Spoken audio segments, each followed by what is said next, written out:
All right. Good evening, Dolphin fans, and welcome to the FinsTalk Post Game Show. I'm Bobby FinsTalk, and welcome in the Miami Dolphins. Choke in Buffalo, losing 21-31. If it wasn't Zach Sealer, it was Tua turnover Vailoa. We're here. Dolphins fall to 0-3 on the season after teasing that maybe, just maybe, they were going to do it. I'm Bobby FinsTalk, joined always by FinStanza. We thank you all for joining us at this late hour. 11:22 Eastern Time. Ray Finkel already in the house as well. Wasn't as bad as I thought. Hunter say, man, oh man, Sealer, two of the highest paid players on the team. As we get rolling here, FinStanza soaking in his dry tears. What a game. So we'll get into it here. The Dolphins drop again to 0-3 on the season, 31-21 to the Buffalo Bills. Tua finishing the day. I'm just going to go through this, Evan, before we roll in. Tua finished the day 22-34, 146 yards, 2 touchdowns in the game, losing interception. Devon Achane, 12 carries, 62 yards, 5 yards average a carry, no touchdown. Ollie Gordon, 9 carries today, 38 yards and a touchdown. Malik Washington had 2 carries for 20. And Tyreek Hill, 5 receptions, 49 yards, a touchdown. Jalen Waddle, 5 receptions, 39 yards, a touchdown. Achane with 7 receptions, 29 yards. Dotson led the team in tackles with a sack. Bradley Chubb, 3 sacks, 3 weeks. So he's 3 sacks on the season. Let's see here. Zach Sealer had 4 tackles, 1 assist, and 1 boneheaded ass play on special teams that more than likely cost Miami the game. What could have been, maybe, just maybe, the best. I don't know if I want to say, because there were some head scratchers. The best called game by Mike McDaniel. And the worst called game by Anthony Weaver. The Dolphins still find a way to choke the victory away. 21-31. We'll get into all of it. You are more than welcome to join us. Enter in the comments. We maybe, just maybe, depending on the time, drop a link here and there to hear from you. But Evan, your instant reaction, sir, as you can see, the topics that we're going to discuss. So try to be mindful. But your instant reaction to this game from just throughout, Miami surprisingly being in it till probably the third and a half, fourth quarter, back and forth, 14-14 of tie, 21. So what was your thoughts throughout the game, what you saw from Miami, and then what happened in the end? It just gave it all away. I just have to say he's my quarterback. I just have to say that he is my quarterback. I believed in him since the start. I have to just say one thing, gentlemen. I said at the beginning of the pregame show, what do the Dolphins have to do? They have to lose the toss and they have to go downfield and get a lead. What happens? They get the ball. D. Eskridge gets a good return. They get down the field. But then I just told Evan, Sammy's still up. I almost fell asleep. But I must say, and I said to myself, if they make a stop here, but no surprise, the Dolphins, the string cheese, mozzarella defense falls asleep, and they let them come back in. And then we fall behind. And if you happen to notice, yes, in the end, Mike McDaniel may have called a great game. He's called many great games over the last 4 years. But what has that gotten us? There was a period of time where Tua, on 2 or 3 consecutive drives, looked pathetic. He kept on checking it down to Devon Achane, threw a hospital ball to Devon Achane. It's a security blanket at every chance. He wasn't checking the ball down the field. He was missing throws. I don't want to hear about the stat line that the offense was cooking. Every time they had a chance to get back into the game, they couldn't do it. So finally, they woke up and they started to come back. But I always said to everybody, it doesn't matter. Yes, was it more impressive than we expected? Great. But the Dolphins always end up doing something that's Dolphins. So the fact that Zach Sealer, the guy you just paid all that money to, who's your captain like Tua, is on the field for a special teams play, In any normal situation, you go look on the field, you don't see an Aaron Donald, you don't see a Max Crosby, you don't see a Micah Parsons, you don't see these type of players on the field on special teams. The fact that he was there is probably one of the first or second. He tried to be aggressive because the personnel decision to have him on that play was boneheaded beyond comprehension.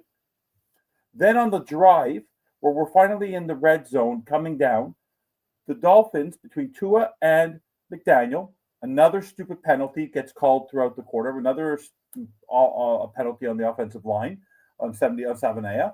But then at the same time, we call a timeout that we could have utilized when we made that interception. Then on first down, in the red zone, the guy that people are complimenting, oh, Mike McDaniel called a great game, phenomenal. What does he do? Gets away from the run game, and on a first down play, gives the ball to Tua Tagovailoa. And what does Tua Tagovailoa do? He backs up, he sees it zone, strays right at Jalen Waddle, and throws the ball. And in the second game in a row, Tua cost us the football game. But the call to give it to Tua Tagovailoa wasn't on Tua Tagovailoa. He is 100% to blame for the loss along with Zach Sealer, but everyone always has to remember that it doesn't matter how good of a game Mike McDaniel calls. He is the head coach of this football team. He made that play call not to do a run on that play. He is, in the end, responsible for the loss tonight. Yes, did they play well? What does that do? It doesn't. The famous line, almost is only close in horseshoes and hand grenades. It doesn't matter. The Miami Dolphins did what Dolphins do to us every single time they do. They give us hope. There's a sense. How many times has this happened? In the snow game, we give up the run. Last year, boneheaded play by Poyer. This year, today, it's Sealer and McDaniel. In the end, you can't just blame it on the players because the players, yes, are there, but there's a lack of discipline. There's a lack of concept to say, don't try to block that punt. Just let it go. We need the ball. We'll give it back. We'll get back down the field. There was too much pressure on these players to try to get that win tonight because they were trying to win it for their coach.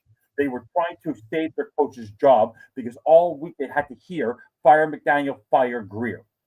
So did they give an effort? Do I love my football team? Yes. Great effort. You want to know what? The defense in the end made some stops. The offense was humming. But it doesn't matter because you play to win the game.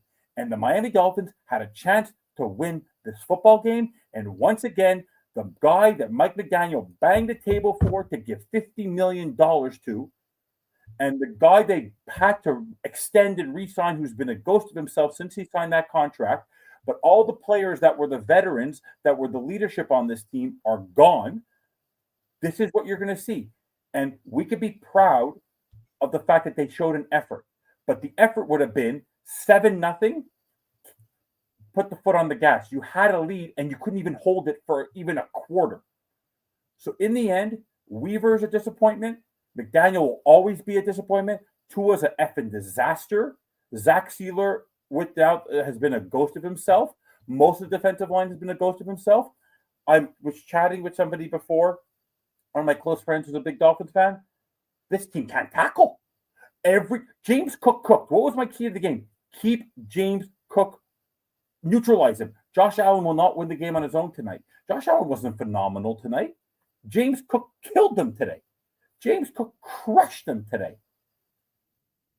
All I can say is, in the end, with his binoculars, Stephen Ross needs binoculars because he doesn't seem to see what is truly out there.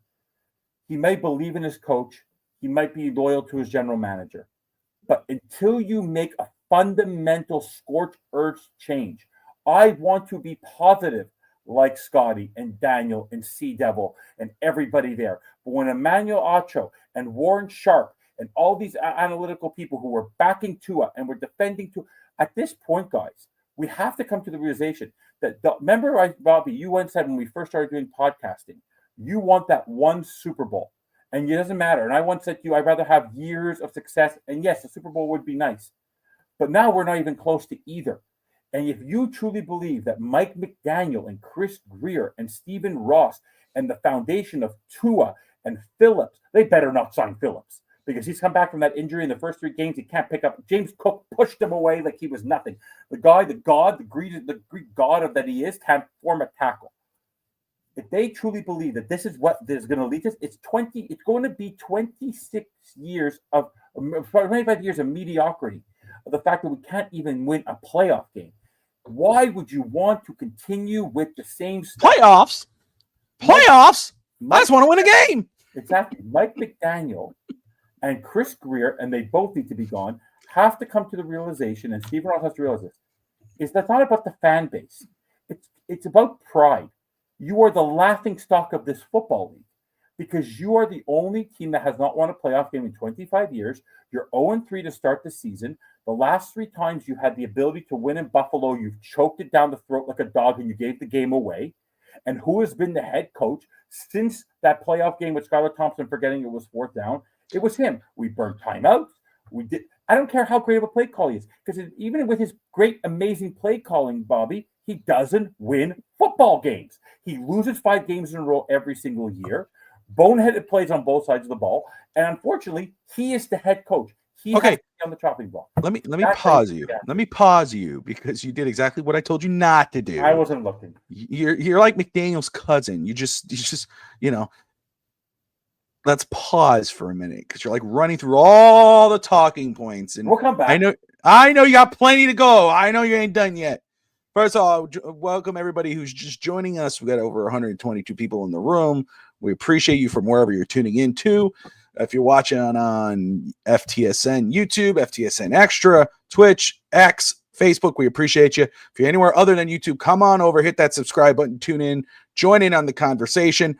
Look, not denying anything you're talking about, but I'm going to tell you, we've seen it here. Hunter's throwing it in the comments, and my son, we were all fired up. Miami put up a fight, and we've all said again, 45-10. You had it. Eddie had it 42-21. Sammy 41-17. I had it 48-16.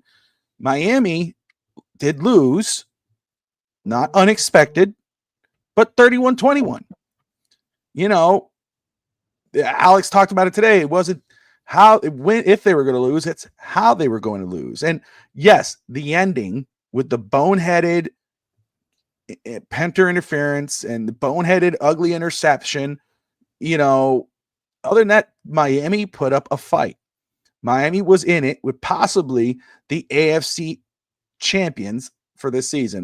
They're going to me, the Buffalo Bills they're going to be the AFC representative for the Super Bowl. Detroit is going to be the NFC. So, but Miami, nobody expected the Miami to be in this game. They talked about it. If you listen to Al Michaels and Herb Street, they weren't giving Miami any sort of respect. They were saying, man, Buffalo's a fun team to watch. Nobody mentioned Miami. Nobody expected Miami to do what they were able to do. And I'm going to play, I hate to say that word, devil's advocate here. That's what I'm doing here. And I want you guys to think that, Bobby's not. No, I'm just saying, Miami, they put it to Buffalo. They gave Buffalo a little bit to worry about. But of course, Miami's in the AFC East, the division rivals. But it still comes in. Buffalo's owned Miami the last few years, but Miami showed up. Miami's offense hung with Buffalo's offense. As much as the toilet tissue defense allowed Buffalo just to carve them up like hot butter cheese, whatever you want to call it, the Dolphins' offense hung in and got some points on the board. So I got to ask you, because I've seen this. I've seen it from some commentators. I see it from some of the comments. The silver lining, moral victory. This Joe Shad says, win or lose, the Dolphins absolutely put up a good fight tonight. Good effort, good plan from Mike McDaniel. Some good stuff here, stuff to be proud of. I see some other people there too. I got to ask you, Miami lost tonight. They're 0-3. But is this a feel-good loss? Is this like a loss where you're like, you know what, man, we lost, but dang it, I'm proud of the effort. They get an A for effort. I'm happy. Is this a feel-good loss for the Dolphins? Silver lining. Moral victory. I sometimes say to my boss, I don't know, Bobby, you have a boss, I have a boss. And they get to Matt, is this going to be done yet? And he goes, no. And I go, but I'm doing the best that I can. He goes, I don't need to hear that you're doing your best that you can.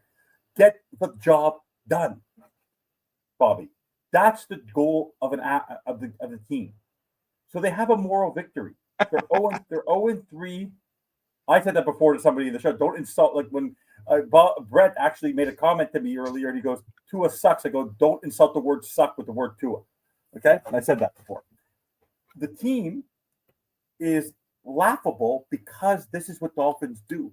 They're the team that does the best that they can. Zach Thomas always gave the best that he can. Jason Taylor always gave the best that he can. Ricky Williams always gave the best that he could. Dan Marino at near the end gave the best that he could. You want to know what? Sam Madison and Patrick Surtain and all these guys. Jake Long gave the best that he could. Richard Webb gave the best that he could. You want honestly, it doesn't matter because as long as you do not have the right foundation on your football team, and which is in the end, you can get as many players as you want, but if you don't have the coach, the general manager, and the foundation from the top to the bottom in your organization, it doesn't matter. So it doesn't. I felt good that they lost. It wasn't a feel-good loss. I felt great that they lost because the way they lost was so Miami Dolphins, and the more they keep doing this, maybe Ross will finally say, "You want to know what? I can't deal with the heartbreak. I had a chance. I was 8-3." Then we ended up 8-8, and we couldn't, and we lost to Buffalo. Then we had the division, and then we crapped it down the toilet against Tennessee and Buffalo. And then we had to go to the coldest game, third coldest game in history, and we lost it again. My feel good is the fact that this was the first Dolphin jersey I bought many, many years ago when he was drafted. I literally, the moment they drafted him, I ordered the jersey. I've supported this guy for so long, but he has his he is so high on himself, and his confidence is so high because of his goddamn concussions, because Mike McDaniel's put this in his head that he's phenomenal. I honestly, game 4, after what he did the first 2 games, I am not kidding. If Mike McDaniel is been given carte blanche by Steve Ross and Chris Greer to lose as much as they could so they can draft a quarterback next year, then they're going to leave Tua in there. If they actually want a chance to win against the Jets next week, I put in Zach Wilson because this isn't a guy like a starting pitcher. Yeah, you need to yank him. The guy literally has cost you, Bobby.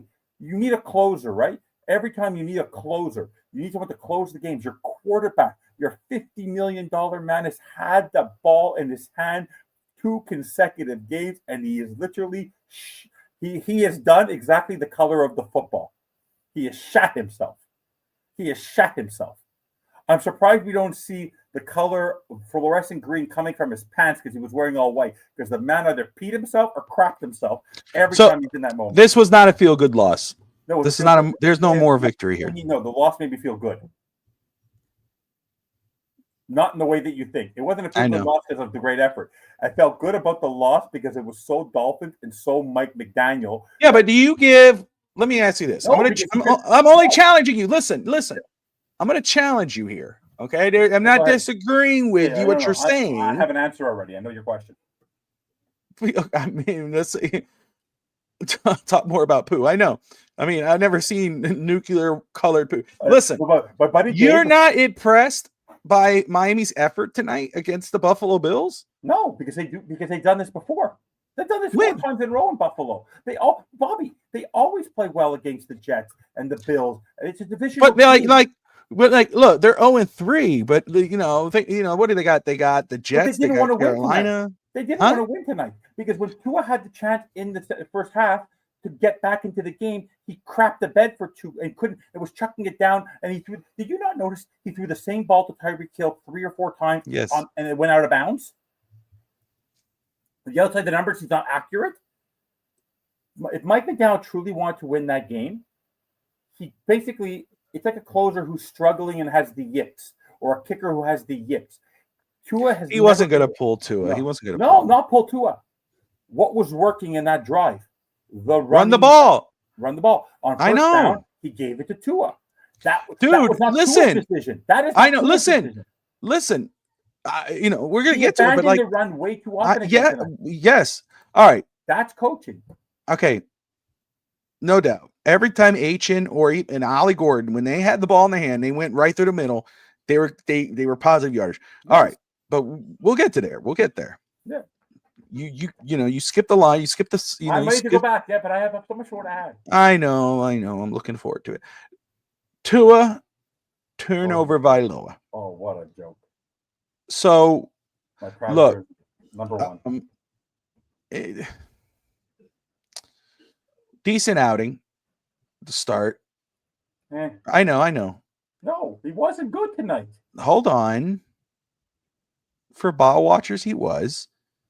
You look at the stats. 81.2 passer rating. Everyone bragged about passer rating. His passer rating was in the toilet. But when the game mattered, when the game was on the line, and he had a chance to tie it, he threw it right to the defender and threw the INT. Now, what is Tua's numbers on this season, Evan? What are his numbers right now? Yeah. You have them? No. What are they? Pull it up for me. Tua Tannehill to Aoa. I'm on the toilet right now. Poo is neon green in Canada. The only show the game yet. 40 of 55 for 429 yards. He has a 72% completion percentage. Wonderful. An average of 8.8 yards, 3 touchdowns, 4 interceptions. Sorry, 5 touchdowns, 4 interceptions. QBR 22.3 or something like that, because they haven't calculated that one yet. It's QBR 22.3, which is 30%. I'm going to say this. Well, let me be clear about this, Bobby, and I need to give you that stat. Do you know that Devon Achan's average per rush tonight was higher than Tua's average throw? The man threw more than, honestly, Bobby, he threw of his 22 completions, more than half of them were behind the line of scrimmage. That should not be defined as a pass. That should be defined as a lateral. That's a run, yeah. That's a run. So, but can I just say, because we're going to talk about McDaniel's job after this performance. I know. No. But I'm going to say, we both have the same mindset on the head coaching job, right? I mean, there's no. I'm already doing homework. I got it here. I'm all about it. But today, after today's game, I'm more about this needs to be done. We need to move on from the QB position. We need change at the QB position. We just get some breaking news. I just want to just say this. Yeah, go. I want to just say, because it was posted on Twitter, and I know you'll appreciate it because you're a massive supporter of him, that it was posted on Twitter that he gets to ring his bell tomorrow.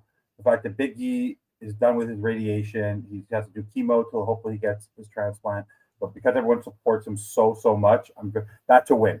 That's my win tonight. That guy like him, salt of the earth guy. No bigger, wonderful Big E. I'm a Big E, but he's a bigger E, way bigger E than I'll ever be. No, shout out to Ian. I wish Miami would, win for him. Exactly, but he is a legitimate, you see, you think, oh, what, I wonder how that guy's behind closed doors. Ian is one of the best guys you can meet. You're a stranger, you're not a stranger to him. So God bless him. Prayers always up for him. And our thoughts and prayers are with him. So Newfoundland in the house says Tua always clutch for the opposing teams. I don't give up anymore. So, this is my thing, because you go, all right, you make the change at the head coach. Maybe you make the change at the GM. Tua stays for a season or two, whatever, as the bridge quarterback. I don't even think that's to the case anymore. I mean, he had a, what do you want to call it? Decent game or whatever tonight. But Evan brings up the hospital balls, which is there. But again, the killer turnovers. When you don't need, first of all, he fumbles the ball. He gets it back, of course. Fumbles who did they used to blame back in the day? It was Connor Williams. Connor Williams used to do better as checking the ball. It's Tua, I used to say. It's Tua. It's not Connor. And there, look, where's Connor Williams today? He's not there. That's Aaron Brewer. Tua can't hold on to a ball. Did it again tonight. Then he throws a boneheaded game-costing INT. Tua turnover Vailoa. And let me tell you, we won't see the end of that. And true, tonight's performance should make Dolphin fans feel comfortable maybe moving forward with teams against, like, if you could do this against, even though you only scored 21 points, if you could perform that way in the first couple halves against a team like Buffalo, you should have no problem against a team like the Carolina Panthers. You might have a headache with the Jets. I'm not ready to say it's a cakewalk with the Jets. No way. Monday Night Football, AFC East, Aaron Glenn, but this team should be a team that should be able to manhandle or take out Carolina. Get you, maybe 2-3, whatever. But of course, they didn't do that against the Colts. So we'll see. But where are you, what's going on with Tua, man? When you're looking at Tua, what do you see in him? Like for this year, what's been the difference? Because even when we like, man, weak arm, can't stay healthy. This is different. This is a new negative element where usually he's the guy's like, he gets the ball and he's the most accurate quarterback in the NFL. He gets it to where it needs to be, protects the football. He's anything but. He does not protect the football. He's fumbled it. He's thrown interceptions. You just said 5 and 4. He 4 interceptions. What's going on with him this year? What's the difference between last year, the year before that, and this season with Tua? My buddy just messaged me. He doesn't understand what this means. Tua answered the question about the turnover. I had color in my face. I don't know what that exactly means. And I don't want to take about it. And I know a lot of people are colorblind. Was he bleeding? Maybe he's colorblind and he confuses white and blue. I don't know. I doubt he's colorblind. I never heard about that. But the fact that he had color in his face, I don't know. But what is the story with Tua? He was too big for his britches because Mike McDaniel, he's actually a veteran of this team. And all these people that came in the last year that are now gone, Tua is one of the mainstays. He ended up having issues with Tyreek. He's McDaniel's guy, and he believes he can get away with it because he has his money. Tua would not be acting the way that he's acting if he was on his 5th-year option or if he was still in the middle of his entry-level contract. This is a guy who believes he's the face of the franchise, and now that the pressure is truly on him because of the fact that they gave him all these pieces, and now some of the pieces have now dwindled, he's not performing well. The man averaged 4.2 yards a carry tonight. The man, unless he's giving the ball to Achane or he's throwing it where there's an anticipatory throw, if Tua has to think or Tua does not uses his eyes to throw the ball, he will fail. Tua is a mid-level guy who's been successful because of the position he's been put in by his coaches. And like I told you at the beginning of the year, him and Mike McDaniel are no longer right for each other. Okay? Because of the fact that now Mike McDaniel, I said after 2023, got the best out of Tua. And now it's time sometimes for people to move on. Tua needed a new leader. Tua got the soft tissue business, the soft tissue toilet paper, Cottonelle treatment from Mike McDaniel. Now he needs a hard ass again. He needs his Nick Saban. He needs a Nick Saban. The problem was when he had Flo didn't want him. That was a problem. But Flo would have been the guy after McDaniel because he needs a guy kicking himself in the butt. There's a reason why he was successful with Nick Saban. People can't say he doesn't get tough love. His father's tough on him too. The problem was he needed somebody to rehabilitate him. Mike McDaniel did his job, but now it was time for them to move on. And then instead of doing that, they put trust in Tua. They put trust in McDaniel. I thought the writing was on the wall when they started losing like crazy. And to give you the ESPN insight, Tua with Mike McDaniel, they have an awful record together against these types of teams. Because in the clutch moments, these two guys don't know how to win. They don't know how to win in these moments. They just don't. They're not capable. Neither of them have been able to do it. If you think about it, Bobby, Tua's never done it. He did it once in college, and people are using that as God-forsaken grace. And I'm not going to go into Mike McDaniel until after because I see the title. But the reason why Tua is struggling is because Tua is like Seth Rollins right now in WWE. He has his vision. He has Paul Heyman. He has Braun Breaker. He has what's his name? who's the other guy? Reed? Bronson Reed. Tua has has Chris Greer.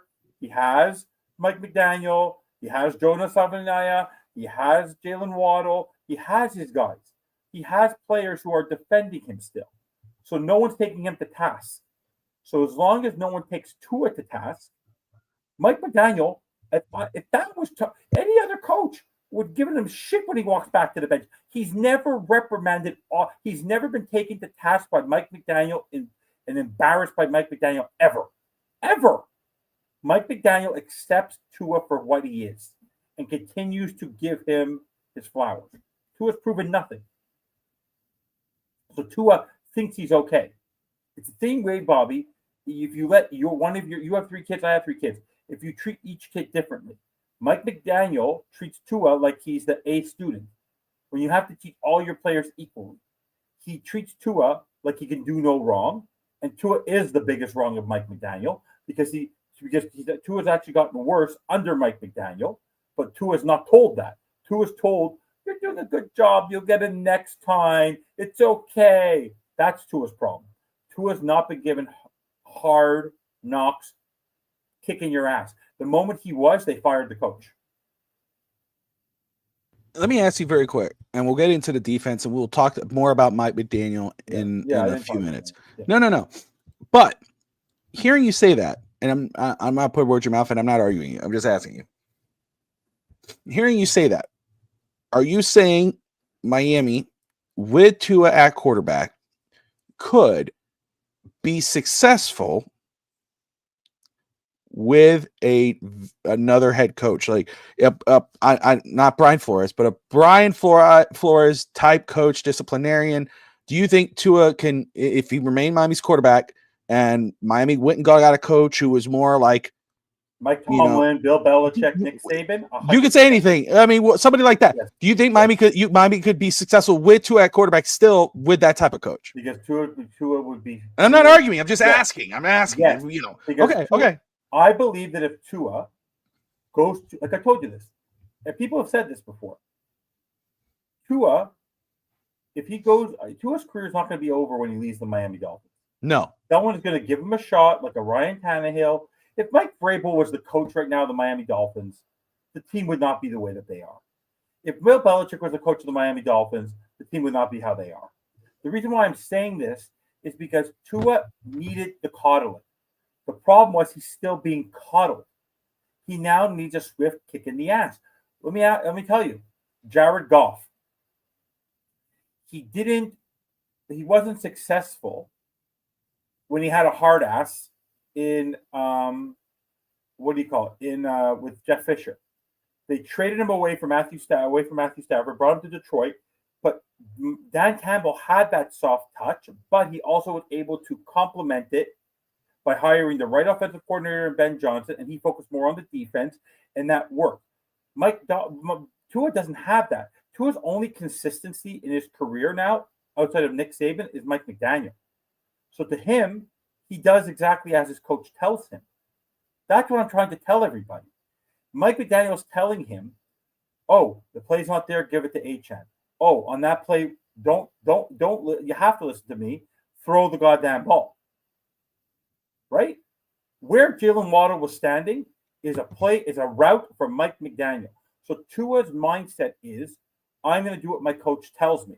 The problem is that the coach is, number one, doesn't look like he's fighting for his job. Mike McDaniel was not more aggressive tonight because he was about to lose his job. I don't ever believe that. I believe Mike McDaniel is too much of a cerebral human being to care if he's being fired tomorrow. If he gets fired, he'll be a man, and I think he'll take it. So for me, Tua's mindset, he needs a swift kick in the ass, a really swift kick in the ass. Tua's to blame for tonight. I don't blame Mike McDaniel as much as I blame Tua and Steeler tonight.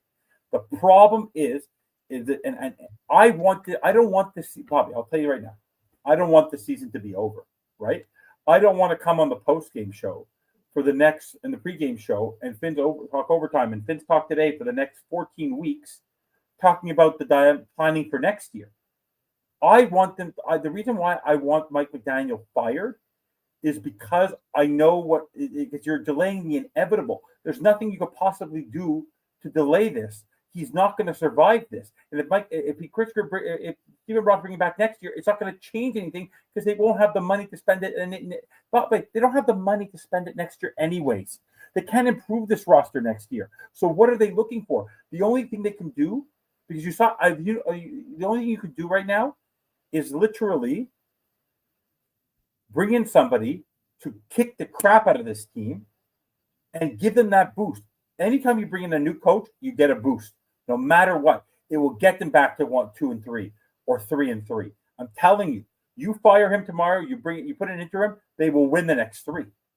I'm telling you, they'll win the next 3. I will say, we're going to talk about a potential interim because if Mike McDaniel gets fired, he won't be. I know he won't. Well, if more than likely, or not more than likely, but the favorite amongst Dolphin fans to be the interim coach is Coach Anthony Weaver. But before we get that, I think you're right. If you look at the next, which is a lot coming from you, that expression, you know what I'm saying, from where you started to where it is now, and we'll get into that. But I want to say, you look at the next few games again, the Jets, the Panthers, this is sort of a bye week coming up here for Miami. If you were to do it, or if you were planning on doing it, if Stephen Ross is, I was about to say Rick Ross, if Stephen Ross is sitting there going, I can't stand this, we need to make a change, we need to be ahead of the curve, we need to start looking at coaches, well, let's make a change. If you want to make a change right now, or you're thinking about making a change at any point right now, now's the time to do it besides the bye week.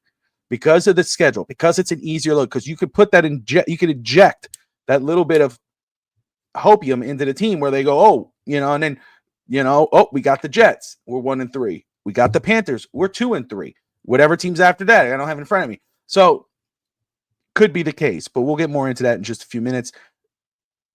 The defense. Again, every time it looked like, Miami had it, the third down, they stop Buffalo's offense. They give up a penalty, or, like a Swiss Army knife, James Cook, who you highlighted at the start of the pregame show. You're like, it's not Josh Allen. They can't stop Josh Allen. They need to stop James Cook. They couldn't stop James Cook. Whenever he had the ball in his hands, it was easy. Anthony Weaver, like a lot of players or coaches, as soon as they, my fans in general, either they put him on a big pedestal and it's like, oh, this is the heir apparent, or this is the guy. They do it with Tua, they did it with McDaniel, now they did it with Weaver, or they start real low. Oh, he should never been hired for. They never just, let's let it play out. Anthony Weaver, for as much hype, and look, he's favored around the league. They look at him kindly. If Miami's coaching staff got fired today, he'll have a job tomorrow, no doubt. He's favored around the league, and he could just say, "Hey, man, look at the talent I have on this defense. What am I supposed to do with him?" But there's no doubt this falls on him. His defense, the past 3 weeks, we knew what the flaws were. They don't play up to par. They don't show the effort. They're making mental errors, even with the talent on the field. And that D-line, the only one living up to the D-line is Bradley Chubb. As much hate as his trade has gotten, and people always say trade Chubb and this and that, he's the only one who's been productive on that D-line. Kenneth Grant is a rookie. I ain't going to stress over that. Zach Sealer, he got his payday. We love Zach Sealer. I love Zach Sealer. I'm happy he's a Dolphin. He like to cost us the game today. But Zach Sealer's been absentee since he's gotten his deal. Jalen Phillips, off 2 major injuries. Big comeback. We're happy he's healthy. We happy he's here. He's nowhere to be found. It's paranormal activity. I know something's there. I just can't see him. I think I'm watching John Cena. I can't see Jalen Phillips. He's Gilbert. Bradley Chubb is the only one. 3 games, 3 weeks, 3 sacks. Other than that, the linebackers, the safeties, the corners, defensive line, failure. Embarrassing. I have to disagree with you about except for one player. Fine by me. Ashton All Davis. I'm saying is Ashton Anthony Davis Weaver Anthony Weaver, who when he got hired, you said, this is our head coach. This guy's going to be the head coach. He should be the head coach. I'm not saying you were wrong at that point in time. I know where you're, but what I'm saying is from here down here, he could be the interim coach. If you want to make him the interim coach, do it. If you fire McDaniel, he has, I'm maybe just he's a better coach than the head coach than he is a D coach, but he hasn't shown anything to earn it. He has failed. If we're going to call out Mike McDaniel, you got to call out. Oh my God, I'm losing his name right now. Anthony Weaver. Got to call him out. You were very high on Anthony Weaver, brought him. Everybody was, but you were higher in regards of, Len, I don't see this guy as just a D coordinator. I see this guy as the future head coach of the Miami Dolphins. Shut up. Where do you stand on, first of all, what do you think of this defense so far this year?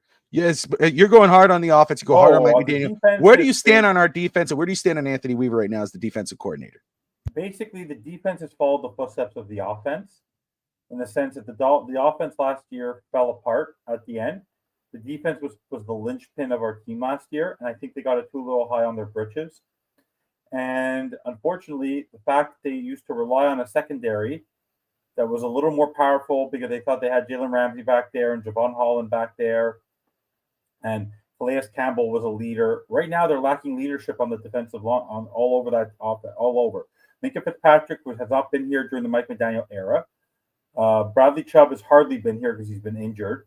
Jalen Phillips has been a shell of himself. So it's really been Zach Sealer. Now Zach Sealer has gotten out of his own way, and he's gotten too big for his britches again. And it's literally, they all think they're greater than what they are, and they're supposed to be a team, and they're supposed to be the sum of their parts. Usually, as we always say, Greg says it, Brett said, you should be building your defense from the outside in, the same way the Ravens do it, the same way the Chiefs do it. Unfortunately, and that's what the Steelers tried to do this year by bringing in Ramsey. The fact of the matter is that the defense looks like the offense is when they're not cooking. They just look too laissez-faire. They're playing zone, but there's no concept behind it. Anthony Weaver has lost himself a head coaching job. By staying with Mike McDaniel, he's cost himself a chance to get an NFL head coaching job. He had the opportunity this past year with the Saints and all that. He lost his opportunity. So I feel bad for him in that sense. But unfortunately, maybe he's too nice of a guy. Maybe that's what works for Mike McDaniel. That's why Vic Fangio ran away from this after a year. And maybe we were wrong. It seems that any of the mean guys we get rid of that end up going to have success everywhere else. Because when Brian Flores wasn't here, Brian Flores was successful in all the other two places he's been, and he was okay in Miami in terms of his actual accomplishments. Anthony Weaver was with the Ravens. So what has changed? The only thing that's changed for him is he doesn't have John Harbaugh. He has Mike McDaniel as his go-to. It is what it is. He worked under Wink Martin. Unfortunately for us, this defense doesn't have a leader, and the leader truly is Zach Sealer, and unfortunately, he hasn't been a leader this year. I think the pressure of being a captain and the pressure of doing too much has actually gotten to him, and there's no true leader on defense. Let's think about it like this. There's no true leader on defense right now. There's no true leader on offense right now, except for the leaders now was given as Tua Tagovailoa. And unfortunately, he's too big for it. The team sort of stayed a little sense. Just think, what was the one salient point the last couple of years, Bobby? On the defense, they had Calais Campbell, they had Christian Wilkins, they had Xavier Howard, they had Jalen Ramsey. They don't have anyone like that. They have no dogs on the defense. And the dog that was a dog tonight, the dog of the defense, Jordan Brooks, took a boneheaded penalty today. Okay, he tries to be too aggressive. On the offense, the only dog on that offense right now who's actually acting like a leader, they took the captaincy away from because of his immaturity off the field. But I keep on realizing now, a lot of times what Tyreek had to say, I'm out. The defense if I'm Bradley Chubb, I want out. If I'm Minka Fitzpatrick, what the heck am I doing here? The only guy who showed up today because he was so excited to play because he hasn't played all year is Ashton Davis. No one made a play even close to what Ashton Davis did today. No one. The only positivity coming out of that defense right now is every sack Bradley Chubb gets, you'll get a higher draft pick to trade him away at the trade deadline. That's the only thing I can get out of that. Yeah, all good points. The defense has shown, it's a mirror of the offense. Maybe even worse, just because you knew the flaws of this defense. We talked about it, but we expected a lot of that D line. It's only 3 weeks. I get it, but it's such a short season. It's not like NHL or NBA or MLB where you have so many games, 80, 100, whatever. It's only 18 weeks of football. You don't have time to grow. You have no time to, it's only, you have so much.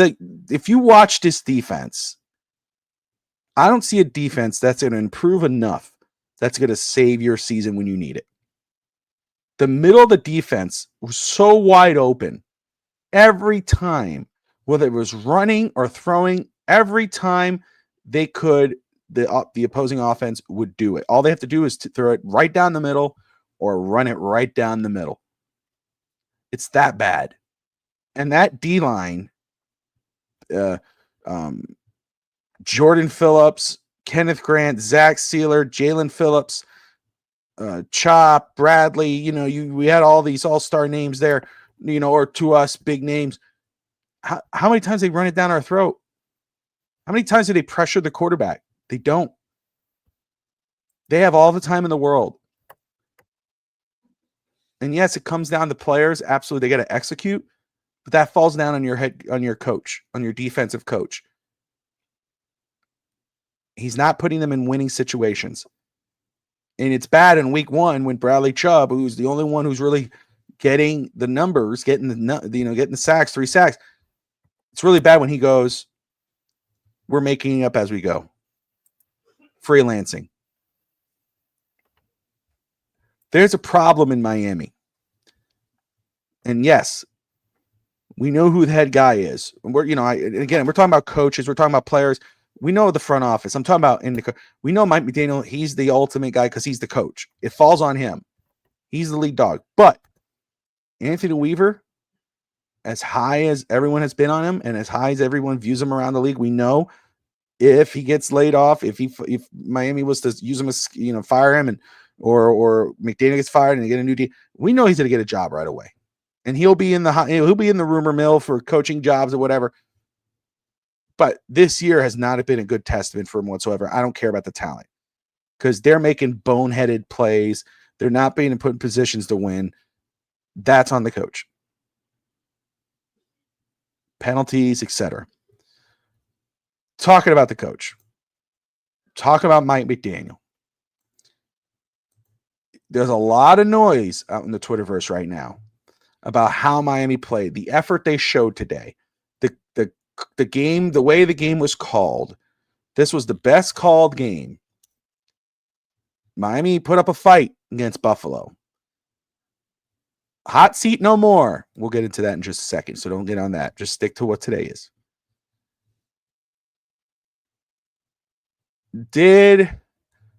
You talked a lot about it. What was different about the first 2 weeks? What did McDaniel do different than the last 2 weeks? Because we know all the noise that was post game around Dolphins Twitterverse, around the content creators, the beat writers, the national dialogue. We knew what everybody was saying about Coach Mike McDaniel and the Miami Dolphins. Now the noise is a little bit different, and I don't know what he's saying post game. I know he had post game press conference. I think I saw somebody wrote a comment about it. Tua made Tua made the wrong choice. There wasn't what okay. Do.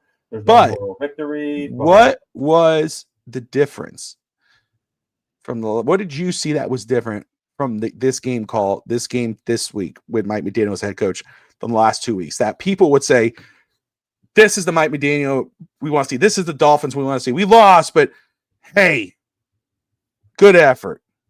He created plays that involved his 2 best offensive weapons, which are Waddle and Hill. The fact that they got the ball to Waddle and Hill was why the ball moved downfield. He got the ball out of Tua's hands quickly. Tua with the ball in his hands is a disaster. He utilized Ollie Gordon a little bit.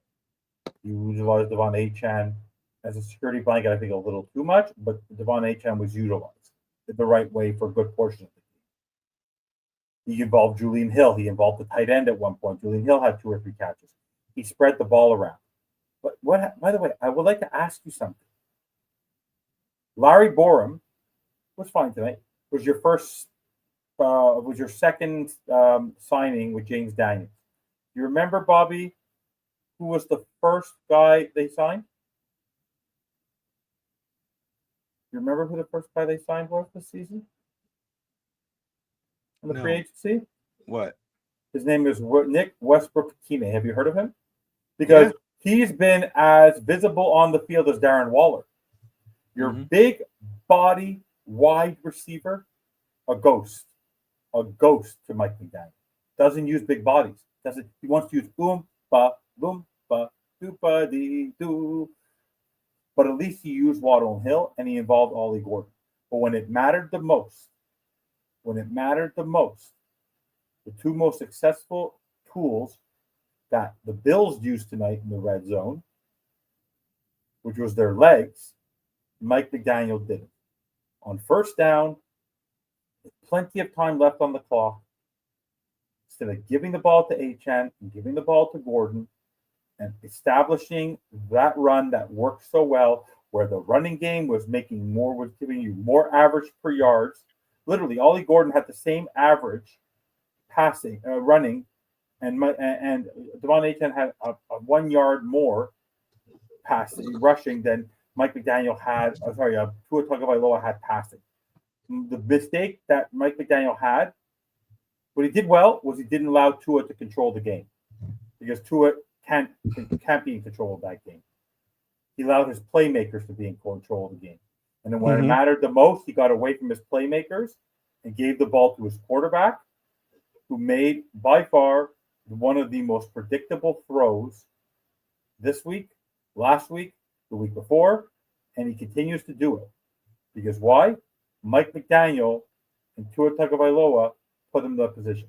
So kudos to Mike McDaniel for being a wonderful play designer. Unfortunately, as you keep on saying, he shouldn't be the play caller. The play caller should be somebody not too invested in him being a mad scientist. So his mad scientist, unfortunately, the good is the fact that they were able to stay close. But they have stayed close. I thought they were going to get destroyed because I thought they were just going to die.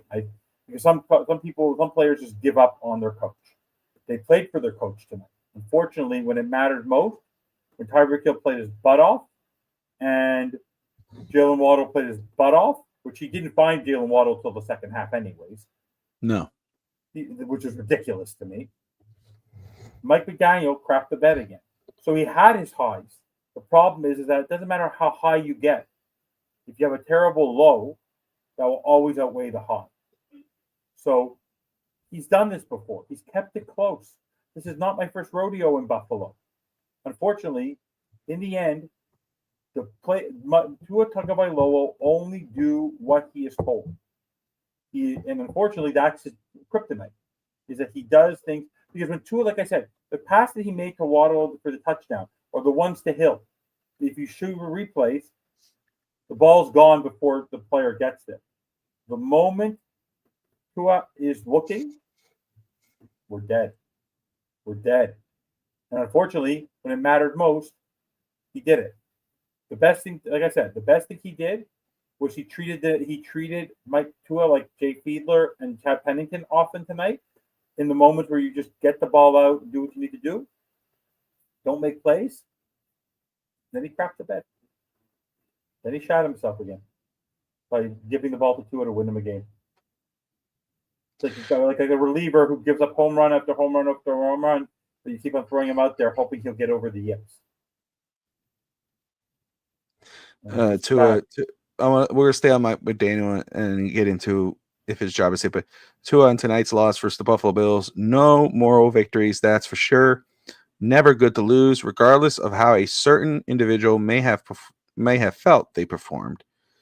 I'm trying to see if, let's see here, if we could get any more. Let's see if I get any more comments post game here from Bradley Chubb on having 3 sacks in his first three games this season. I don't want to just have a splash play here and there. 3 sacks in 3 games is cool, but I need to be more dominant in the game. That's what I want to hear from a guy who, we just gave him the praise for being one of the guys who are actually getting plays done, and he's saying that's not enough. I got to have a bigger impact on the game. I need to have more solid plays. Bradley Chubb on the defensive performance versus Buffalo. I feel like we're getting closer to where we want to be. I have no doubt that we will turn it around. Tua on his game-stealing interception. I thought I was in rhythm in the timing of the play. Think that was really good. That was just a really good play by the defender. Tua on Zach Sealer's roughing the punter penalty. That's always going to be deflating. It's not like they're going out there trying to do that, trying to do the thing, and unfortunately, that's what happened. Tua on the team's mindset going into tonight's game and starting the season 0-3. I wouldn't say there was any emphasis to prove anything to anyone. I would say there was an emotion of wanting to get this thing right for each other. So, anyway, whatever. Only one team has gone from 0-3 to the NFL playoffs in 2015. 1 of 41. There you go. So so Ross has to make a decision. If Ross keeps McDaniel, Bobby, tell me if you agree. He doesn't care about the playoffs. He doesn't care about winning. Because he's had 4 years of this. Well, I think maybe in his eyes, firing McDaniel now would be basically saying there's no shot at the playoffs. But that's a reverse. By firing McDaniel, you light a fire. There's no coach who's ever when they fired Joe Philbin and they brought in Dan Campbell, they were a better team. They were a better team. They were 5-7 with him, but yeah, they were. Well, that was they have much more talent on this roster. I understand. So you still have Tyreek Hill. You still have Jalen Waddle. You still have Devon Achane. You still have Ollie freaking Gordon. You still have Zach Sealer. You still have Bradley Chubb. Let me ask you this. Yeah. I know. Well, let me ask you. Fired. Yeah, I said, did he do enough tonight? Was tonight enough? They're still 0-3 to save his job for now. I think it has nothing to do. I actually think no matter what happened tonight, even Stephen Ross is too obtuse and too. I think he's afraid to fire him. I think he's terrified to fire him. He doesn't want to deal with the process of hiring somebody else. I don't think he wants to deal with this. I think he's trying to avoid it. How do you say project? Project. Okay. You said process. And so when I hear process, I tell you, one of my favorite shows now, and they're not on anymore. I watch them on YouTube. Yeah. But don't be a hater. Let me just say it. Yes, Russ Valley. I watch this, but you know how they say project? Project. Yeah, where they're from in Canada. I know, but I just think it's hilarious. This project, and I'm like, I gotta ask Evan because I haven't heard you say it, so I had to wonder. From a different province or different province. Sorry, that's why you're so sensitive. Oh, it's fine. But no, all to say is I believe that I think Stephen Ross cares more about. I'm now coming to the conclusion that he doesn't care about winning. He does not care about winning. Because if he cares about winning, you have to light a fire. You're not interested in lighting a fire. He's literally in denial. I actually think he's in actual denial. He's in actual denial about the fact that this nice kid, because that's also the thing, Bobby. Mike McDaniel's a nice guy, right? So it's hard to fire nice people. It's hard to fire someone you want to spend time with. No one wants to spend time with Brian Flores or Bill Belichick or Mike Tomlin or like no one wants to spend time with these people. They're a-holes. But at the same time, they win. unless you're Andy Reid. Because Andy Reid had Donovan McNabb and couldn't win. But then he got Patrick Mahomes and he won. Right? Right? So, all to say, I think Mike McDaniel stays because I don't think actually unless you're Darrell Bevel, I don't think, or Frank Smith. He's also, by the way, I think it sounds crazy, but I think Steve Ross actually doesn't want to deal with. I don't think he thinks anyone wants to deal with his quarterback. So even if he fires him, I think he has to realize they're going to have to eat like 70-odd million of the cap and do what the Denver Broncos did. Because if you get rid of Mike McDaniel, unless Tua lights the fire, he literally has a lobotomy and completely changes the way he is as a quarterback and actually becomes the quarterback everyone expects him to be for the money he's making. And he doesn't want to be Daniel Jones. No head coach outside of here is coming in and saying Tua Tagovailoa is my quarterback. Right? That's the problem. For me, I'm just going to say, what's up, Andrew? Andrew Harris says, fire Chris Greer. No doubt. I just want to say, I absolutely believe the thought is in Stephen Ross's head right now. He's afraid it's not about afraid to make the move. It's when is the right time to make the move. Because again, you fire him, you say it will light a fire under them, and now's the time to do it, which again, I agree. Nobody thought the Dolphins were going to be 0-3. If you tell me you do, you're a liar. Nobody said Miami was going to be 0-3. No one can really think Miami was going to be 0-3, losing to Indy, losing New England. And of course, Buffalo's a different story. No one thought that. Stephen Ross, I guarantee, did not think we were going to be 0-3 on the season. And the way we've gone on 0-3. Tonight was a good, right? This loss, if we would have been 2-0 and we lose this way, you go, holy crap, man, Miami may actually be turning the corner. This might be a team, if they were 2-0 going in, now they're 2-1. If that was the case, Miami beats New England, beats Indy. They're 2-0. They lose against Buffalo here, but the way they fought against Buffalo tonight, minus the bonehead move, you would have been like, you know what? Yeah, they lost, but they put up a hell of a fight. That's a different thing. Because people are going to use this and go, you see, look, McDaniel coached a good game. Dolphins played really well. This is a good thing. They're 0-3. Don't forget the first two games. I guarantee you, Stephen Ross, even though Miami had a good game, they lost. The thoughts in his head, because if you lose against the Jets and you're 0-4, there's no way you should have been 0-3. You lose against the Jets, you're 0-4 going against Carolina. No, but that's not the issue. How do you live? How do you survive that? No, but not even that. It's the fact that he said the word status quo will not be accepted. It is status quo. They're always close with Buffalo sometimes when they're in Buffalo the last couple of times. So there was exactly last year. But let's do this exercise, Bobby. I want you to do this exercise. Watch what's going to happen. This is my mindset. Next week against the Jets, right? Now on Monday Night Football, they win. Okay? They're 1-3. Okay? They go against Carolina. They're 2-3. Okay? Fantastic. They're now getting close. No chance in, as Vince McMahon says, no chance in hell do they beat the Chargers. There isn't even an iota. There's not even a chance. The pressure of Tua Tagovailoa now against Justin Herbert, and you don't think that Jim Harbaugh will literally kick the crap out of that Mike McDaniel's play calling? I don't even want to get me started. We're 2-4. The Browns, fine. Flacco, whatever. They're not playing at the Browns. It's Sunday, 1:00. They can pull that off.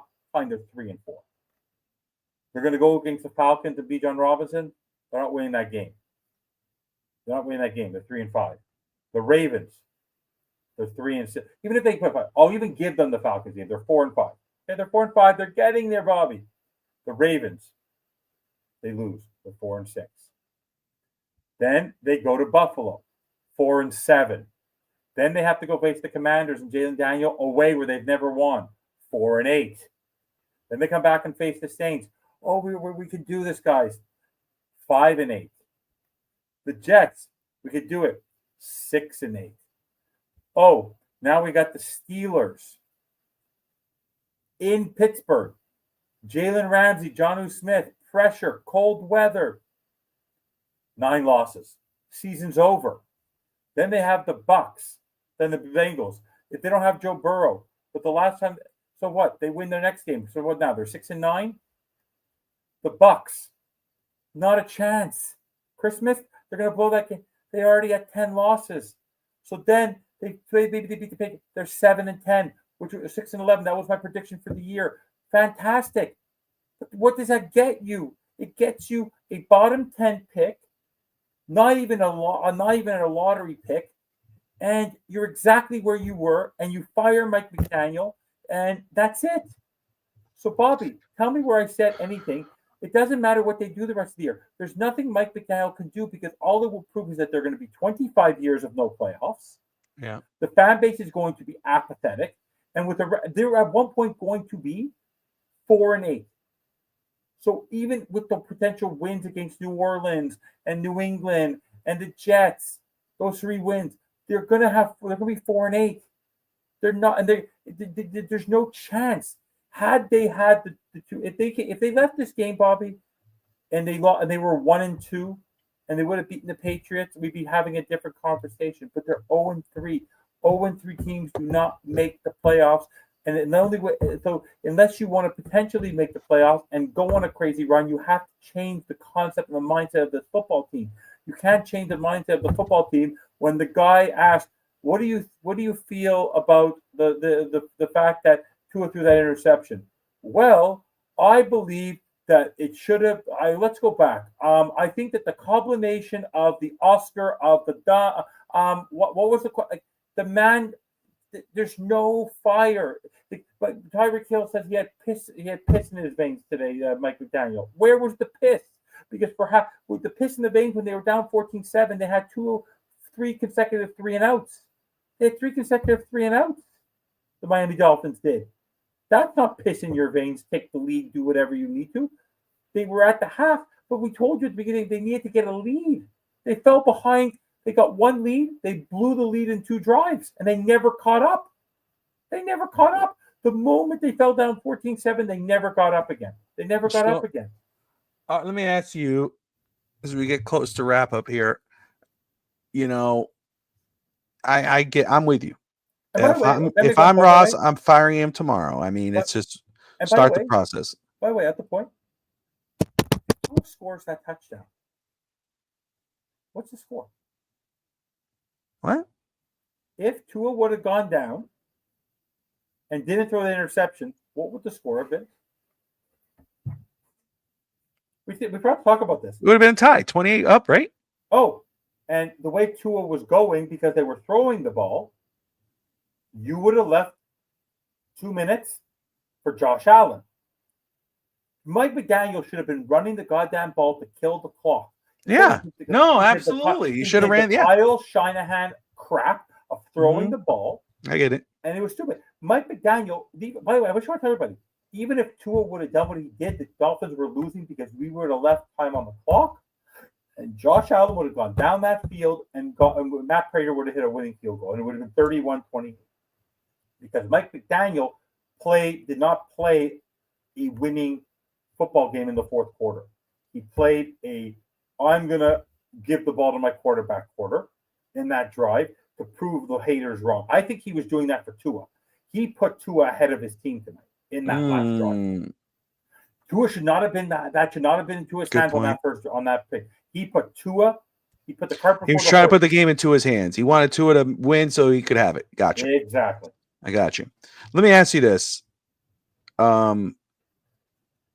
If you're the owner, you fire Mike McDaniel tomorrow. Do you have who are the coaches you target? Or is there a coach or two or three coaches you would target? Interim coach or no. Well, no, not interim coach because you could say Bevel or Anthony Weaver. I wouldn't. No. The only coaches I would. It sounds awful, and I'm not kidding about it. And people are going to think I'm not. The only person right now who's out there in the market who could scare the crap out of this team day one is Chucky. It's the only one who could do it. I'm saying that's the concept. It's the only guy out there. McCarthy, play call sheet. play call sheet. There's no one Super right Bowl now, champ. huh? Super Bowl champ. I understand. 10 years ago with Aaron Rodgers, Still, he couldn't do it with Dak. He couldn't do it with Dak. He ain't gonna do it with Tua. he had Jerry. I mean, I get it. But again, what has John Gruden done? If you fire, but I'm saying if you fire Mike McDaniel, Not him. Just pull it. Let's say they want to go get Mike McCarthy and they want to go get someone on the market and not have an interim. They better fire Frank Smith. John Gruden makes sense just because it's a splash move. John Gruden makes sense because it's a splash. And that is Steve Ross. But my point is at this point, the problem I'm having is the problem we have right now, Bobby, and it made me reflect today. There's only one coach right now, and you're going to laugh at me. I watched the game very carefully tonight. Yeah. There's only one coach who had the fire in his ass tonight. Mm-hmm. You know what his name was? Can you guess who it was? Who's that? Go watch the game back. There's only one guy who was yelling at his players within his area. Butch Barry. Darrell Bevel's too close to Tua, and Tua's not going to change. Frank Smith, I've never seen Frank Smith. I've never actually physically seen him except at the podium. I don't know where he is in the building. Anthony Weaver has lost all faith in anybody. He'd be a bad pick. They don't have anybody on the roster. That's the problem they have right now. Unless you want to give it to Slowick because he was there. Maybe Slowick as an interim. You're talking about as an interim coach. As an interim Bobby, coach. That's my two options.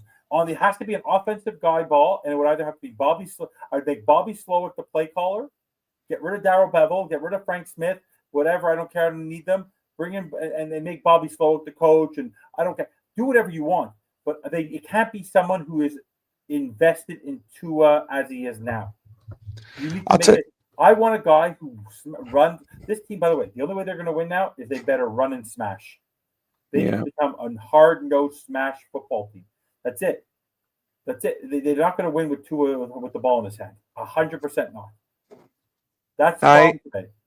That's why I wanted Derrick Henry, because you want to know what? Freaking Derrick Henry to have the ball for. I know. I think I'm not against if when it does happen, whatever, because we'll never know. Rex Ryan anymore because he called him McGenius. Well, if I'm not against any I'm not against listening, regarding any veteran head coach, and that even goes for John Gruden. I know I reacted that way with John Gruden because everybody's like, "Oh, John Gruden," but John Gruden is still John Gruden. Chucky would be fun to see on the sideline, but we saw what he did with the Raiders, and we know how that kind of played out. But it is what it is. Then it's a splash. But now I'm not. Sorry, but that difference was that he left on his own terms.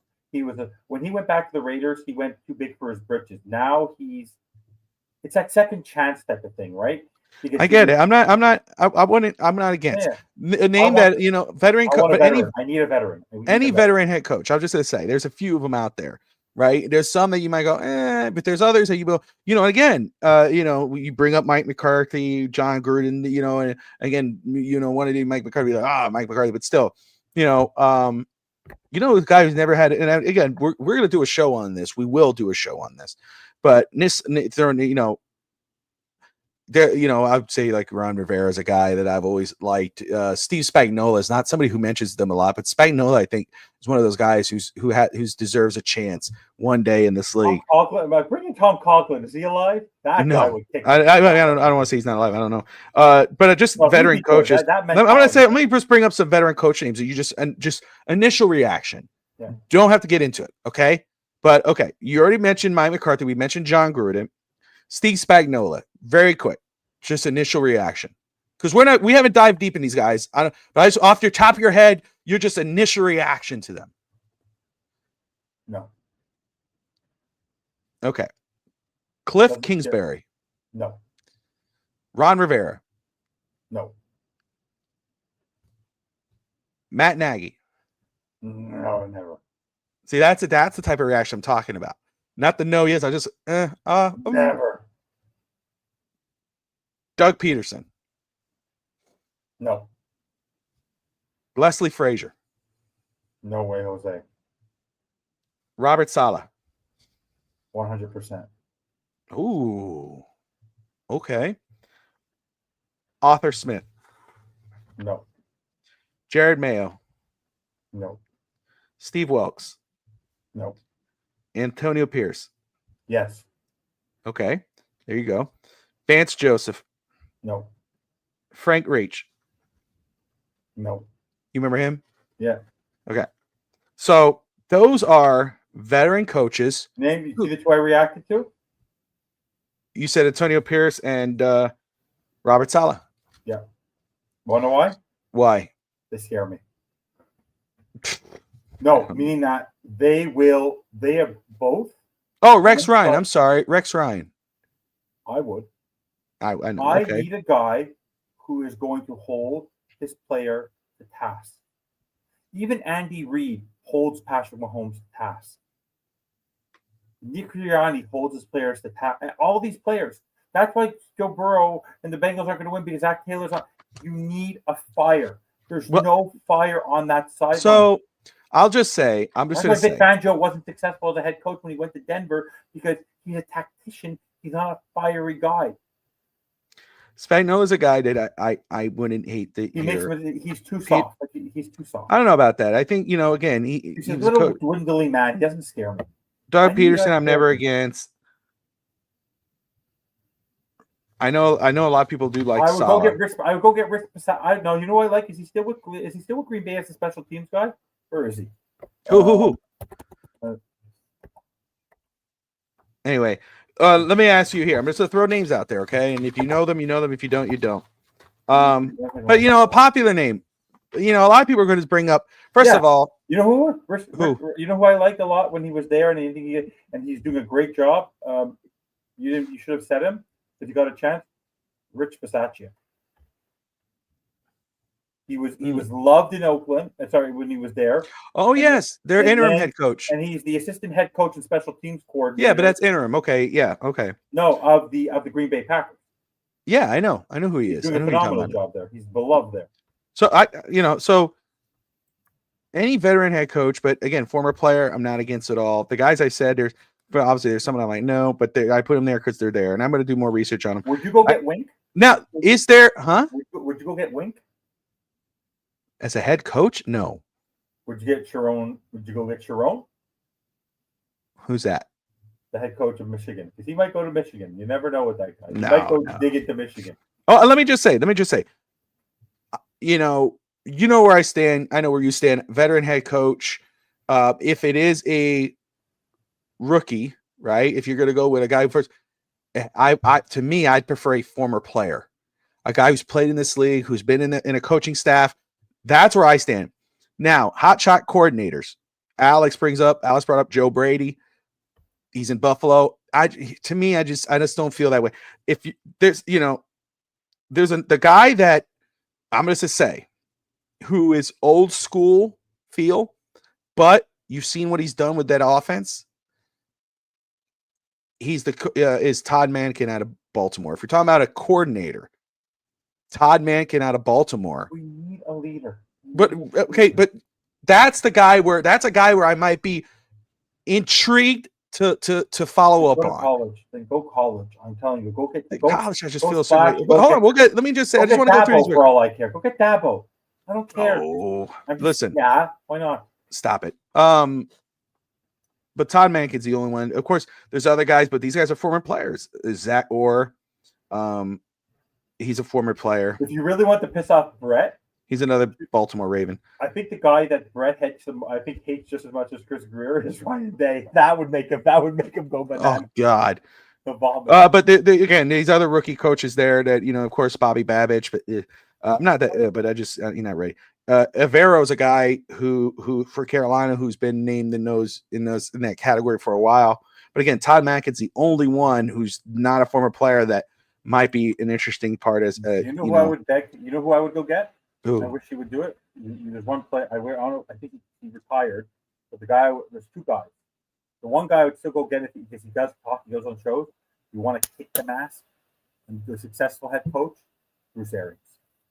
Go get him as interim for the rest of Bruce the year. Arians. I would go pay Tony Dungy everything more.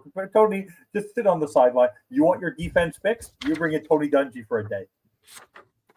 There's a few guys, but talk about Hank Fraley from Detroit. He's a guy, big dude, former offensive lineman. NFL.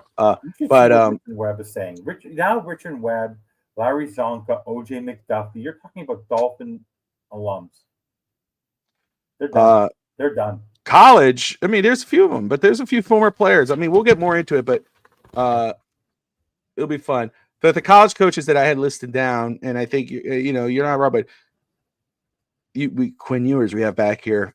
Steve Sarkisian, is that a guy who might draw some interest? Lincoln Riley out of USC. He's been looked at before from different teams. You didn't mention popular name, Deion Sanders. Huh? I'm gonna throw a name out there for you. I'm actually not kidding. Okay. Ross wasn't the owner at the time. What would be your reaction if Ross went and said, $10 million, this is your franchise, do what you want for the next 5 years? There you go, Nick Saban. I knew it. You go. Why do you have to end it on? Let me ask you. I'm not kidding. If Nick Saban, you want to talk about saving Tua? I knew you were going to do it. You want to save Tua? You bring in Nick Saban. I don't want to save Tua. I'm going to be done with Tua. No, but my point is that if they don't want to eat Tua, the only guy who could possibly save Tua from himself and us is Nick Saban. I want a coach who's going to save the Miami Dolphins, not one player. By the way, let me ask you something. Nick Saban, in the end, as much as we despise him for what he did the right thing. He was right to leave when he left because the team sucked. He went to the perfect situation. He put himself first. But now he done what he had to do. He's the greatest college coach ever. Now he can go save the Miami Dolphins and he can go save the guy who won him a national championship. Can you imagine? But let me ask you, if you had to pull it, Bobby, let me ask you, you had two choices. The right lever, the left lever, and you had two choices, or three choices. Belichick, Saban, Gruden. Pick the devil, the devil. Which of the three would you take to oversee your franchise? Belichick, Saban, Gruden. Because those are splashes for him. He's going to want to make a splash. Who is your splash? Because those are the only three also who can come in, like Brett and Greg always say, and you say, who can actually, as a head coach, like Andy Reid, run the front office. Because they know how to do player procurement. So is it Gruden? Is it Saban? Is it late hour? Or is it Belichick? Pick one. Who would you be able to wake up in the morning and say, this guy has a potential to turn this around? Pick one. Pick one. I'm not no dummy. Pick one. You have to pick. I'm not interested in saving one player. The team. Which player? You said a player, so I'm not going with Nick Saban. I'm not doing that. Not doing that. Not doing that. Not doing it. I don't know. Belichick's a guy I'd only hire as the president of football operations. That's the only thing I'd hire for. So if you're giving me those three guys, I would do John Gruden. There we go. I would not make Bill Belichick the head football coach because, first of all, I don't want him breaking Don Shula's record in Miami, and secondly, I don't think he I don't think he has it. I think if you put him in an office and say help develop this team, it might be a different story. You make him the head of foot. That's a splash. Bill Belichick, which is a Ross move. Bill Belichick is head of football operations for the Miami Dolphins. That's a splash. You don't put him on the sidelines. You put him in the office, and then you let him hire whoever he's going to hire to do whatever you're going to do. That's the only thing I'm doing with Bill Belichick. Right now in this project, if you're going to be those three guys, I would go John Gruden. There we go. There's we're going to get more into it. Raphael says Rex Ryan. We talked about it. I keep head coach and fire GM, trade away 2 in 2026. That's fair. What do you believe? I'd fire them all. Get rid of them all. Fire them all. Hire a head of football operations or a GM and let him start the process right now of hiring. Or if you want to get a star head coach or a former head coach, whatever, get your head coach. Then work with him to hire a GM so they can work together and build it up. And I'm not against talking about any veteran head coach, former head coach. May not want him, maybe ever rank on my bottom of the list, but I'm not against talking about them. So any name you throw out there, let's discuss. But, There are some, like I said, there are some rookie coaches that I could, but I'm really like not interested. And Mike McCarthy's a different. I mean, because you said I don't want to. See, one of these rookie coaches with ones that have the playbook in front of them. Someone like Mike McCarthy and whatever those guys. There's veteran coaches, but I'm with you. I want a guy who's delegates tasks and everything else.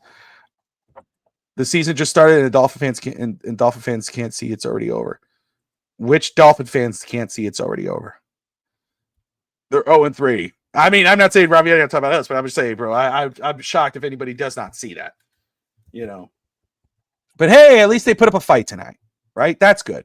Anyway, we're at an hour and a half. It's 12:47 in the morning here on FTSN. We appreciate everybody tuning in and joining us here tonight. Craig says, what about Louis Riddick as GM and Rex Ryan as head coach? Evan, I'll let you react very quick to that. I don't want... Rex Ryan has truly never won something. He's a good defensive mind, but I don't think because of the fact that he doesn't think highly of McDaniel, I think he'll be harder on Tua. I need a guy. We need another offensive guy. I think that if you bring it up, I'm looking past Tua. I don't care. When I hire a coach, I'm not thinking about what does this do for Tua. I don't think Rex Ryan and Louis Riddick are a good job. I don't want two guys. I don't think so either. I'm with you. I'm not. That's not my initial thing. I get why people say it. I'm not with it. No, let me put it this way. John Gruden wasn't fired because he was not fired because of the performance on the field. He was fired because of an issue that happened within the organization, similar to Flores, which now he's in turn suing. He won his appeal again. So yeah, I'm saying, so for me, I want a guy who's won a Super Bowl, who's been successful in this league. So whether it's a John Gruden or a Bruce Arians type, and the only way you get those type of coaches, and I mean this for any of them, John Gruden, or even you can say when you want to say Rex Ryan, Steve Spagnuolo, Ron Rivera, Mike McCarthy, any of those veteran type of coaches. The only way you get those guys, even Belichick, Greer is not the GM. They're gonna want a GM they can work with. They're not. They want their own GM. If Chris Greer steal the GM, that makes a whole other dynamic, because that's a whole other coach that you're looking at and a whole other player. Because then you're looking at those rookie coaches. You might look at a guy, another type of veteran, a former head coach who, But again, are they going to want to work with those guys? See, like Craig's saying here, that's what it's exactly. If you hire a guy like John Gruden, he's going to want to go get his own general manager so they could work together, and that's fine. That's what you want to do for that coach, for that type of coach. Hey, we want to bring you on board. Who's the guy you want to? Who's the GM, general managers you want to talk to? Like, again, that's what you do. The guys that would do that, those, obviously Bill Belichick would do that. Spagnuolo would probably go look at a guy in Kansas City and bring him over to be his GM. Why keep a handicapped quarterback? How many times do we have to watch a quarterback game, give a game away? I'm 3-0 for not watching Dolphin games this year. Don't need to see that trash. There you go. But yeah, that's why when I'm looking at coaches, which is okay, I understand your point, Evan. I'm just saying, when I'm looking at coaches, I'm looking past Tua now. I'm looking about the team. You know what I mean? So, but either way, Evan, your quick final thoughts before we wrap this up. The quick final thoughts are: I feel awful for the fans of the Dolphins, because I was following Twitter at the beginning of the game, and I thought people were going to get this hopium with the fact that they took the lead. And I go, that's exactly what I wanted them to do, but I knew it wasn't going to last. And unfortunately, we have these kind of losses actually are worse than getting smashed, because when you get smashed, you can actually know the ending. Here, you didn't know the ending, but you really did, and you didn't want to admit it to yourself that the Dolphins are going to Dolphin. So my concern is, because Miami Dolphins are so comfortable being the average Joe, Mike McDaniel's not going anywhere. Chris Greer's not going anywhere. We're going to suffer through this season altogether. I'm going to complain about Mike McDaniel. You're going to complain about Tua. Brett and the rest of us are going to complain about Greer, and we're just going to be a very unhappy fan base that's not going to go to games. Stephen Ross is not going to care. Stephen Ross is putting Mike McDaniel ahead and Chris Greer ahead of everybody else. He's not putting the franchise as his number one priority. He's putting up two individuals who've actually hurt this franchise and have created a lot of apathy for this franchise in the book. So for me, my final thoughts are this loss only reiterated to me that this team thinks that they're close, but they're never just there. Just like the playoff game. They might make it, but they're never going to win. This is what this team is. This team is exactly as Mike McDaniel is every time he opens his mouth. Dazed and confused and a word salad. It literally is a complete mishkabibbled. It's a complete clusterfuck. This team should change its name to the Miami Clusterfucks because that's what they are. From the head coach to the owner to the GM to the fan base. We are a bunch of clusterfucks because we are so confused and we're pulled in all different directions. And that falls at more than anybody. I can blame Mike McDaniel as much as I want. I can blame Greer as much as I want. There's an 85-year-old, $12 billion man who, with his binoculars, even with those binoculars, can't see the forest for the trees, and is willing to choose his head coach and his general manager, who has destroyed this franchise for over 20 years, over the fans who travel, who support, podcast about. He's letting these two people destroy the best opportunity they had to win in 35 years. There you go. I don't think there's any more left to be said in regards to that. I think Evan said it pretty good. Pre-game, post-game show. First off, we appreciate everybody who's hanged with us the last 3 weeks. We will be back for week 4, obviously. But another primetime game.